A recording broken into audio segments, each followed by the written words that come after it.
Classification of carbohydrates. तो classification जो carbohydrates के उसको हम तीन ग्रुप्स में डिवाइड करते हैं, तीन क्लासेस बनाते हैं हम कार्बोहाइड्रेट्स की: मोनोसेक्राइड, ओलिगोसेक्राइड एंड पॉलीसेक्राइड। तो इसको जो है हम अब वन बाय वन देखेंगे। सबसे पहले आता है मोनोसेक्राइड्स। जो मोनोसेक्राइड्स हैं, हम बोलते हैं कि these are simplest sugars. Simplest sugars हैं, इनका जो है ना वो टेस्ट स्वीट होता है, जायका मीठा होता है इनका, ये इजीली सॉल्युबल होते हैं वाटर में। और इसके अलावा स्वीट टेस्ट, इसके अलावा हम कहते हैं कि ये सॉल्युबल होते हैं वाटर में। और इसके बाद हम बोलते हैं कि इनको हाइड्रोलाइज नहीं किया जा सकता। क्यों? क्योंकि मैंने बोला है कि मोनोसेक्राइड्स को हम बोलते हैं कि ये सिंपलेस्ट शुगर्स हैं। ठीक है, तो जब ये सिंपलेस्ट हैं तो इनको सिंपलर तो किया नहीं जा सकता, मज़ीद ब्रेक डाउन नहीं की जा सकती, तो इसलिए हम इसकी जो हाइड्रोलाइज इनको नहीं कर सकते। ठीक है, इसके अलावा हम देखते हैं कि ये जो मोनोसेक्राइड्स हैं, ये एल्डिहाइड भी हो सकते हैं और ये कीटोन भी हो सकते हैं। अगर किसी मोनोसेक्राइड में एल्डिहाइड ग्रुप है तो उसको हम बोल देते हैं कि ये एल्डो शुगर है, और अगर किसी में कीटोनिक ग्रुप है तो उसको हम बोलेंगे कीटो शुगर। एल्डिहाइड ग्रुप होगा तो एल्डो शुगर, मैंने लास्ट वीडियो में बताया था ये ग्रुप एल्डिहाइड। और अगर कीटोन ग्रुप होगा तो उसको हम बोलेंगे कि ये क्या है, कीटो शुगर। तो जो मोनोसेक्राइड्स हैं, इसमें जो कार्बन की क्वांटिटी के लिहाज से हम जो है ना वो देखते हैं इसको, तो यहाँ पे 3 से 7 तक कार्बन्स हो सकती हैं इनमें। मोनोसेक्राइड्स में 3 से 7 तक कार्बन्स हो सकती हैं इसमें। 3 से 7 कार्बन वाले अब सबको नाम देते हैं हम, मतलब 3 कार्बन वाली 2-3 हो सकती हैं, लेकिन अब मतलब डिफरेंट टाइप्स हो सकती है 3 कार्बन जो है वाला जो कंपाउंड है। तो अब 3 कार्बन वाली जो कैटेगरी है उसको हम नाम दे देते कि ये क्या है, ट्राइओज है। 4 कार्बन वाली होगी तो उसको हम बोल देंगे ये क्या है, टेट्रोज है। 3 कार्बन, 4 कार्बन, 5 कार्बन, 6, 7 कार्बन, इसको हम बोलेंगे ये क्या है, ट्राइओज, ट्राइओजिस। जितनी भी हैं 3 कार्बन है तो ट्राइओज है फैमिली का नाम। 4 कार्बन है तो टेट्रोज, 5 कार्बन पेंटोजिस, हेक्सोजिस, और 7 वाली को क्या बोलेंगे, हेप्टोजिस, एक्सोजिस, ये पेंटोजिस।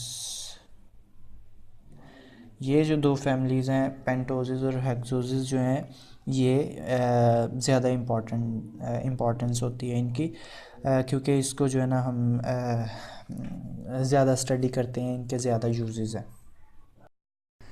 मोनोसेक्राइड्स की अगर एग्जांपल्स देखें तो इसकी एग्जांपल्स में आता है राइबोज और ग्लूकोज।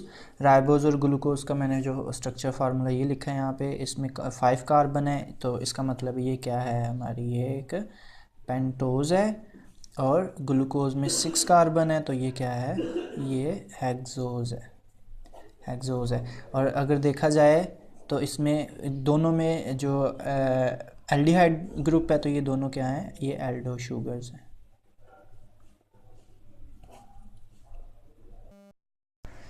जैसे मैंने पहले बताया आपको कि मोनोसेक्राइड्स जो हैं ये वाटर सॉल्युबल होती हैं, तो जब इनको पानी में मिलाया जाता है, जब ये पानी में सोल्यूशन फार्म में होती हैं, तो फ्रुक्टोज और ग्लूकोज जो है ये रिंग फार्म में चली जाती हैं, और बाकी जो मोनोसेक्राइड्स हैं, तो जो फ्रुक्टोज है जब ये सॉल्युबल होता है तो जो रिंग बनाता है उसको बोला जाता है राइबोफ्यूरानोज, और उसकी ये स्ट्रक्चर बनी है।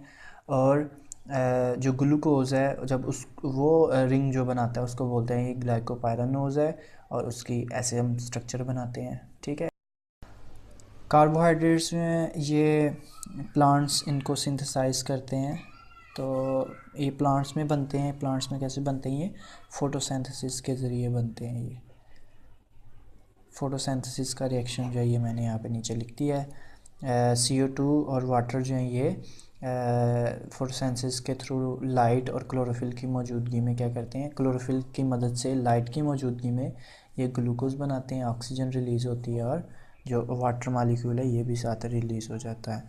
तो ओवरऑल 12 थे, 6 रिलीज़ हो गए, तो हम 6H2O भी लिख सकते हैं यहाँ पे, और फिर यहाँ पे ये नहीं लिखा जाएगा प्रोडक्ट्स में।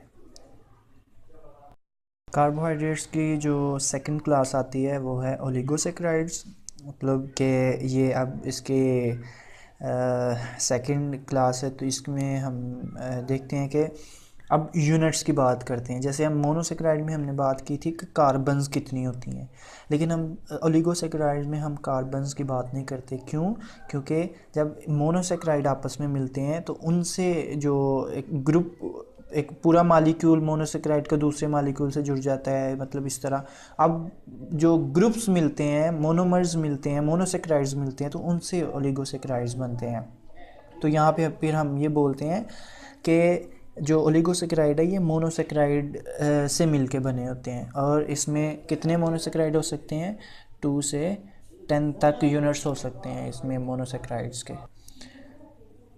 मोनोसेक्राइड्स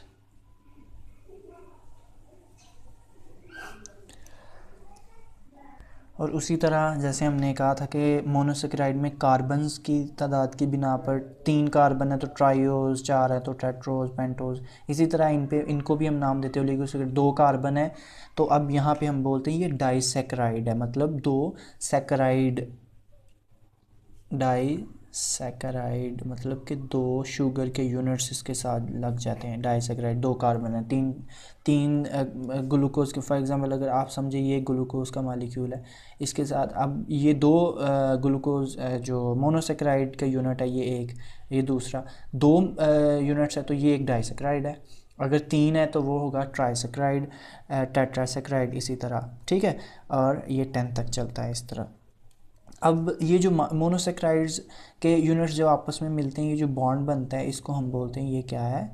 ग्लाइकोसिडिक बॉन्ड या ग्लाइकोसिडिक लिंकेज बोलते हैं हम इसको, बॉन्ड बोल रहे हैं इसको। ग्लाइकोसिडिक लिंकेज को जो है ना मैं बाद में एग्जांपल से भी एक्सप्लेन करता हूँ। इससे पहले जो है ना कुछ मैं एग्जांपल्स देखता हूँ, उसका मैं रिएक्शन करवाऊँगा, ग्लाइकोसिडिक लिंकेज बना के मैं आपको दिखाऊँगा। एग्जांपल्स में हम देखते हैं डाइसेक्राइड, जो हमारे डाइसेक्राइड है, मतलब जो कि ओलिगोसेक्राइड के अंडर आता है, जैसे माल्टोज है, जैसे सुक्रोज है और लैक्टोज वगैरह। तो अब हम देखते हैं कि 2 जो मोनोसेक्राइड के यूनिट्स हैं वो आपस में कैसे मिलते हैं कि ओलिगोसेक्राइड बन सकें। तो अब इसको हम देखते हैं, मैं एग्जांपल से एक्सप्लेन करता हूँ इसको। तो ये एग्जांपल है हमारे पास कि ग्लूकोज और फ्रुक्टोज जब आपस में जब मिलते हैं तो इससे बनता है सुक्रोज़। तो ग्लूकोज भी मोनोसेक्राइड है और फ्रुक्टोज भी मोनोसेक्राइड है। मोनोसेक्राइड मिलेंगे तो उससे क्या बनता है? ओलिगोसेक्राइड। अब कितने मोनोसेक्राइड मिले आपस में? 2 यूनिट्स हैं। तो अब ये जो सुक्रोज है इसको हम बोलेंगे कि ये एक डाइसेक्राइड है। अब ये कैसे आपस में लिंकेज बनाते हैं, ग्लाइकोसिडिक लिंकेज कैसे बनाते हैं? कहते हैं एक मालिक्यूल से हाइड्रोजन और दूसरे से OH ग्रुप आता है, यहाँ से वाटर मालिक्यूल रिलीज़ हो जाता है। वाटर मालिक्यूल के रिलीज़ होने से क्या होता है कि ये दोनों स्ट्रक्चर्स कुछ इस तरह मिल जाती हैं। चलिए इसको इस तरह बना लेते हैं। यहाँ से ये ऑक्सीजन रह गई, ये ऑक्सीजन सेंटर में, और यहाँ से ये स्ट्रक्चर कुछ इस तरह हो जाती है। चलें इस तरह बना लेते हैं, बाकी सारा कुछ जो है ना वो उसी तरह, बाकी कुछ भी चेंज नहीं होगा। तो वो आप जो है ना वो ये अंडरस्टूड बात है कि बाकी जो ग्रुप्स हैं वो उसी तरह यहाँ पे लगे होंगे, ठीक है जी। तो ये जो दोनों स्ट्रक्चर्स इस ऑक्सीजन जो इनके दरमियान है, ये जो बॉन्ड है इसको हम बोलते हैं, ये क्या है? ग्लाइकोसिडिक बॉन्ड या ग्लाइकोसिडिक लिंकेज। और ये 1 और 2 पोजीशन से जुड़े हैं, तो इसलिए हम इसको बोलेंगे ये 1 पोजीशन है, इसकी ये 2 पोजीशन है, तो ये 1 और 2, तो इसको हम बोल देते हैं ये 1-2 ग्लाइकोसिडिक बॉन्ड। तो ये था ओलिगोसैकेराइड। इसके बाद हम देखते हैं पॉलीसैकेराइड। जो पॉलीसैकेराइड्स हैं ये कॉम्प्लेक्स स्ट्रक्चर्स होते हैं, कॉम्प्लेक्स कार्बोहाइड्रेट्स होते हैं। मोनोसैकेराइड्स और ओलिगोसैकेराइड्स में हमने बोला था, मोनोसैकेराइड में कहा था कि स्वीट इन टेस्ट होते हैं, oligosaccharide less sweet in taste होते हैं, जबकि जो पॉलीसैकेराइड हैं ये टेस्टलेस होते हैं, इनका कोई टेस्ट नहीं होता। ये इनसॉल्युबल होते हैं, वाटर में सॉल्युबल भी नहीं हो सकते। और इनकी जो एग्जांपल्स हैं देखें तो वो ग्लाइकोजन और सेलुलोज वगैरह, ठीक है, ये इसके एग्जांपल्स हैं। और ये जो पॉलीसैकेराइड्स हैं इसके अगर आप नाम पे गौर करें तो क्या है, पॉलीसैकेराइड मतलब कि इसमें लातादाद बहुत ज़्यादा मोनोसैकेराइड जो यूनिट्स हैं वो आपस में मिलते हैं। तो जब बहुत ज़्यादा मिलते हैं तो उसको हम बोल देते हैं कि ये क्या है, पॉलीसैकेराइड बन गया है, जिसमें ग्लाइकोजन और सेलुलोज या स्टार्च वगैरह। आगे जो है ना इसकी थोड़ी थोड़ी डिटेल भी है, बहुत ज़्यादा डिटेल नहीं है स्टार्च के बारे में। हमें पता है जो स्टार्च है ये सिर्फ प्लांट्स में मिलती है, और जो ग्लाइकोजन है ये सिर्फ एनिमल्स में पाया जाता है, और सेलुलोज भी जो है ना ये प्लांट्स में होता है। तो स्टार्च जो है ये हमें फ्रूट्स में मिलती है, ग्रेन्स, सीड्स और ट्यूबर्स में मिलती है।